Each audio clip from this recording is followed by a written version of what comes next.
Hello students, तो HTET PGT physics की एक नई प्रॉब्लम के साथ आए हैं हम। ये पेपर 2024 में से लिया गया क्वेश्चन है। इन्होंने क्या कहा है, the temperature of body falls from 40 degree Celsius to 30 degree Celsius. यानी पहले कितना था 40 डिग्री सेल्सियस, फिर कितना हो गया वो 36 डिग्री सेल्सियस हो गया गिर के। कितने टाइम में? 5 मिनट में। जब सराउंडिंग्स का टेम्परेचर कितना था 16 डिग्री सेल्सियस। तो आपने बताना है, ये तो एक सिचुएशन हो गई। अब आपने बताना है कि टाइम बताना है taken for the temperature of the body to become 32 degree Celsius. देखिए पहली प्रॉब्लम में क्या था, ये T1 है और ये T2 है। T1 से T2 फॉल कर गया था। अब टेम्परेचर कितना है बॉडी का 36 डिग्री सेल्सियस। उसको फॉल करवाना है आपने 32 डिग्री सेल्सियस पे। यानी कि अगली सिचुएशन के लिए ये क्या बन जाएगा T1 और ये क्या बन जाएगा T2। इसको यहाँ से यहाँ गिरने में कितना टाइम लगा? 5 मिनट। इसको यहाँ से यहाँ गिरने में कितना टाइम लगेगा वो आपने कैलकुलेट करना है।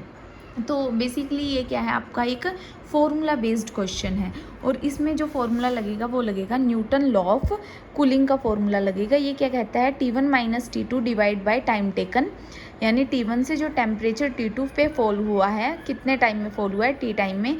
K क्या होता है? कांस्टेंट। ये फिर से वही T1 T2 माइनस TS जो हमारे पास सराउंडिंग्स का टेम्परेचर है।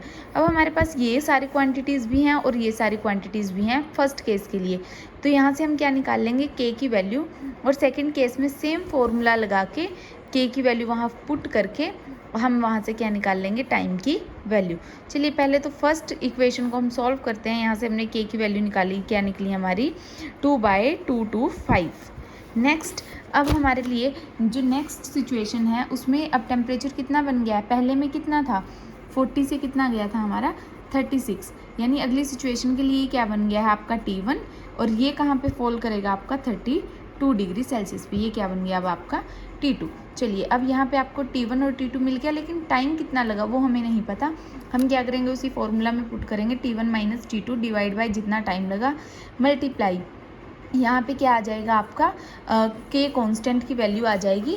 यहाँ पे मैंने 2/55 लिखना है, 2/55।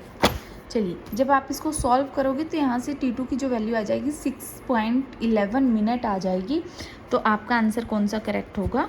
सेकंड ऑप्शन आपका करेक्ट होगा। Thank you.